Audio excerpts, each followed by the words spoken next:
Alustan tänast ettekannet siis hoopis Võrumaalt. Võrumaalt Hürsi külast. Ja see Hürsi küla asub täpselt 300 kilomeetrit Tallinnast. Rahvastikuregistri andmetel elab seal praegu alalise sissekirjutusega vist oli 7 inimest. Hürsi külast on pärit minu esivanemad ja seal elavad minu ema ja isa. Ja mis on selle küla juures siis võib-olla sellist huvitavat, on siis sellel pildil toodud veski, mille ehitasid kunagi Saaremaalt tulnud spetsialistid. Ja nende oskused olid nii spetsiifilised, et kuulu järgi siis ehitati seda veski töösiti, et jumala eest need lõunaeestlased ei saaks teada, mismoodi tuleb ehitada sellist täispuidust veskit. Nii et mõelgem tagasi, oskused 1876 või siis tänapäeval 2021 võivad olla kulla hinnaga. Aga nendel esivanematel oli veel üks suur unistus. Küla asus Riia Pihkva kivide läheduses. Neile tundus visiooni järgi, et see on üks ütlemata hea koht ja nende arust oleks võinud olla selles kohas linn. Linnas pidi olema tuulik tuli, linnas pidi olema sepikoda ka tuli ja linnas pidi olema lusikameister ja see ka tuli. Aga linna selle koha peale ei tulnud. Küll aga elu erinevates Eesti kohtades käib edasi. Õpiti tollal ja õpitakse praegu. Kasutasin siinkohal siis pilte oma maamajast. See pliit on ehitatud minu isa poolt, kes ei ole ehitanud mitte iialgi mitte ühtegi pliiti. Ja me kasutasime tol korral ära esimest majanduskriisi, kus suur hulk Eesti inimesi kaotas töö, aga tekkis võimalus õppida. Tekkis võimalus õppida nii, et isa veidi enne 60. eluaastat läks Potsepa kursustele, ehitas korstad, ahjud ja pliidid. Aken, akna kohal kardin. Oskused on tulnud YouTube'ist. Vannituba, kraanikausi all olev kapp. Oskused on tulnud ühest sellisest mööbli restaureerimisega tegelevast portaalist. Ja vahet pole, olgu see siis Hürsi või Tallinn või Tartu, Jõgevamaa, Saaremaa või mõni muu koht, siis see kõik ilmestab tegelikult seda, kuidas õppimise trendid tänapäeval muutuvad. Ja muutuvad sedapidi, et õpe on kättesaadav igas kohas, tegelikult põhimõtteliselt igas Eesti kohas. Ja me näeme, et need sellised suured trendid, mis on eriti andnud tõuke just sellel kriisi ajal, näitavad siis seda tegelikult, et sellistes erinevates digitaalsetes õppekeskkondades õppimise osakaal on drastiliselt suurenenud ja suureneb veelgi. Et see keskmine kasv on kuskil 11% aastas ja kui vaadata tagasi, siis tõesti see hüpe on olnud väga suur. Ja sellises digitaalsetes keskkondades õppimisel võib öelda, et on lipulaevad nii USA kui ka Euroopa ja see tähendab seda, et need trendid ei mõjuta mitte ainult neid riiki endid, vaid nad tegelikult liiguvad oma algatustega kõigisse erinevatesse riikidesse ja veel mõned aastad tagasi oleks olnud ju täiesti mõeldamatu, et mina näiteks seal Hürsi külas istudes, elades, töötades võiksin võtta mingisuguseid kursusi hoopis Oxfordi ülikoolist. Ja see kõik on tänapäeval võimalik. Ja samamoodi juba eelkõneleja rääkis oskuste aegumisest, siis tõesti täiskasvanu hariduse olulisus kasvab just seetõttu, et tehnoloogia areng annab nii suure ja kiire tõuke, et meie oskused aeguvad väga kiiresti. Et just hiljuti ka lugesin ühte uuringut, kus siis toodi välja isegi seda, et näiteks tehnoloogia valdkonnas juba 5 aastat pärast tasemehariduse lõpetamist vajab väga suur hulk oskusi uuendamist. Ja vaadates siis lähitulevikku, meie, teie siin ja sealpool ekraani, umbes 50% inimestest peab oma oskusi uuendama.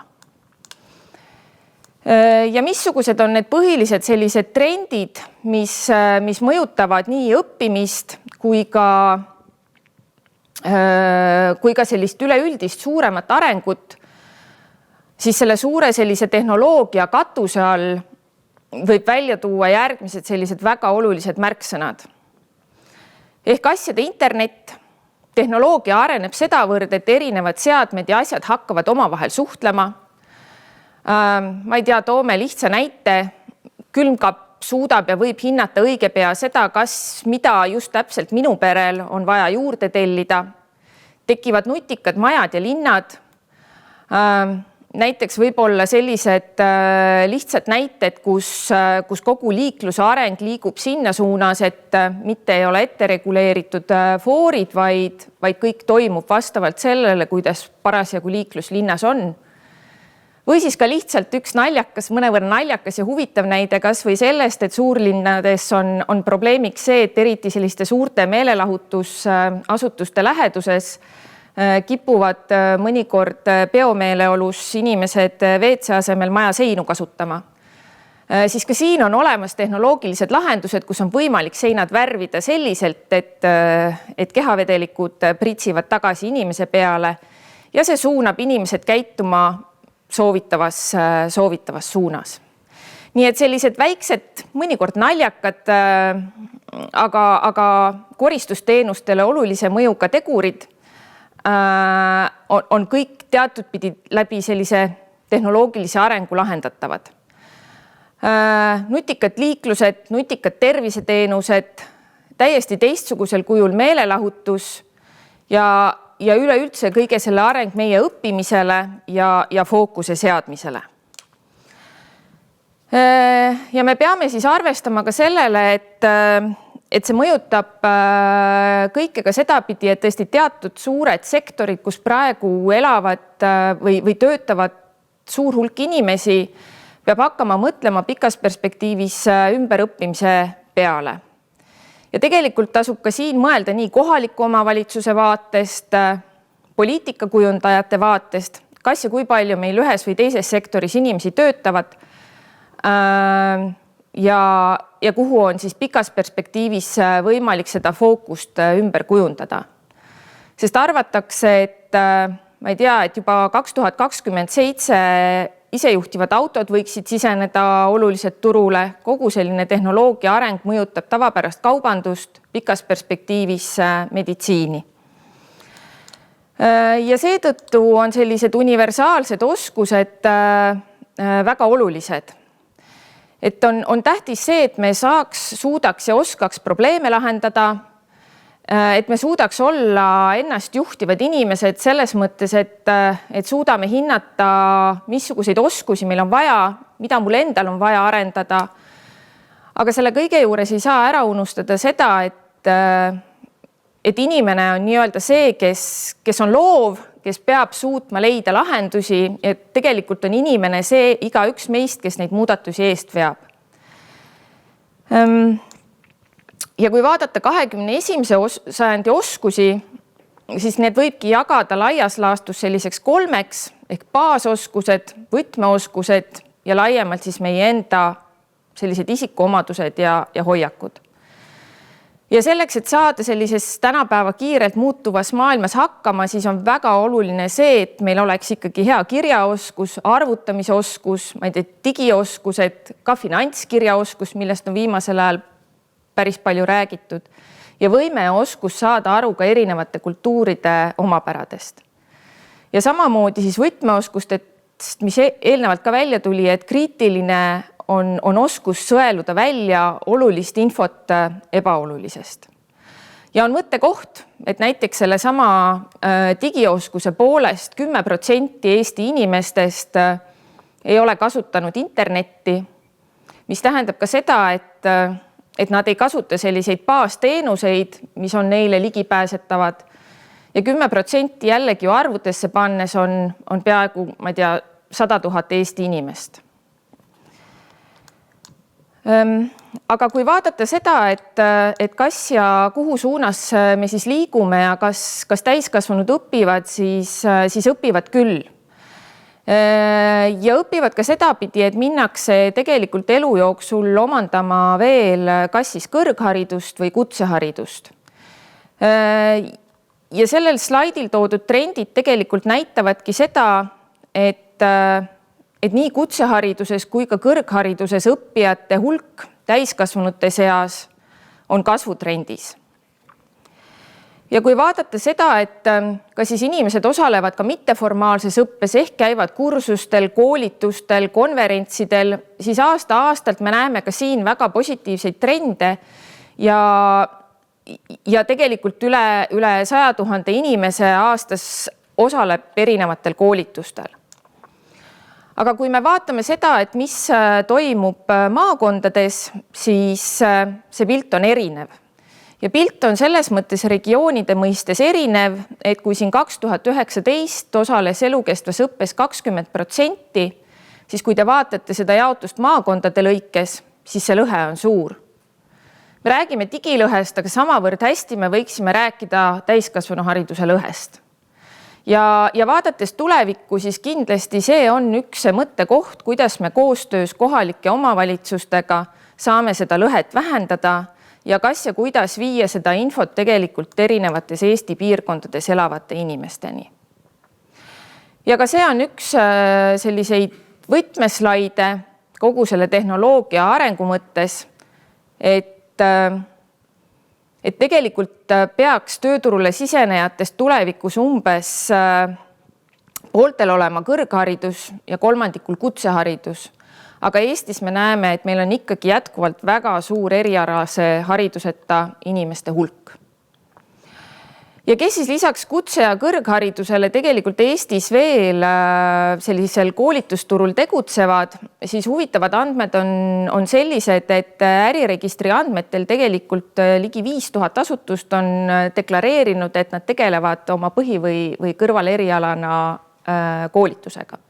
Kas ja kui palju neist ka tegelikult päriselt koolitusi läbi viivad, on ise küsimus. Aga sellist huvitavat statistikat siinkohal võib välja tuua ja hariduse infosüsteemis siis on kuskil 1181 inimest. Aga kõige selle peale siis vaadates, et kuhu meie seame oma fookust, visiooni ja sihti, siis riigi vaatest on kindlasti hästi oluline see, et me püüame arendada mikrokvalifikatsioonide kasutuselevõttu, ehk need on nii-öelda pikemad ja põhjalikumad õpiampsud võrreldes siis lühikese täiendkoolituse või tasemehariduse vahel. Me kindlasti suuname tähelepanu sinna, et laiemalt aidata kaasa Eesti sellise täiskasvanuhariduse ja täiendkoolituse kvaliteedi tõstmisele. Suur unistus on see, et sarnaselt Eesti inimese tervise digiloole võiks tekkida ka täiskasvanud õppija digilugu, ehk et sa ei pea oma saadud tunnistusi ja oskusi korjama eraldi kuskil paberkandjal sahtlisse, vaid see kõik oleks sul digitaalselt kättesaadav ja me kindlasti tegeleme edasi sellega, et õpivõimalused oleks kättesaadavad ja need, kes haridustee on katkestanud, jõuaksid tagasi koolipinki.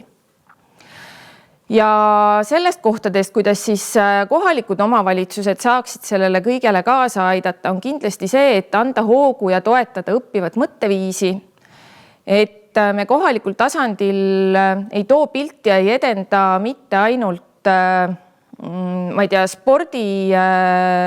spordiprojekte või uut lasteaia või kooli avamist, vaid et me mõtleksime ka selle peale, et kas ja mida meie kohalikul tasandil teeme selles suunas, et meil oleks konkurentsivõimelised inimesed. Ja seda saab teha tegelikult mitmel viisil, et kui ressursid on piiratud ja inimeste arv on väike, siis ei ole mõtet ju teha igal pool eraldi hooneid. Et see kindlasti on mõttekoht, kas ja kuidas luua sellist keskkonda juba planeerimisest kuni lõppkasutuseni, et see oleks selline multifunktsionaalne. ja kindlasti mõelda läbi ka seda, et kas ja missugused on need inimesed, kes siis meie piirkonnas elavad, missugused on need võtmeprobleemid ja mida me siis tegelikult reaalselt selle vähendamiseks teha saame. Ja tasub võib-olla alustada väikeste ampsudena ja tehagi ikkagi konkreetsed eesmärgid, et kui minu piirkonnas on näiteks, ma ei tea, 100 eriti madala haridustasemega inimest, siis ma võtangi lähitulevikus eesmärgi, et me teeme omalt poolt kõik, et aidata neist siis, ma ei tea, õppesse 10 inimest. Et need on siis sellised võib-olla mõtted, mis ma täna tahtsin teile ka jagada ja välja tuua. Suur aitäh, Merlin!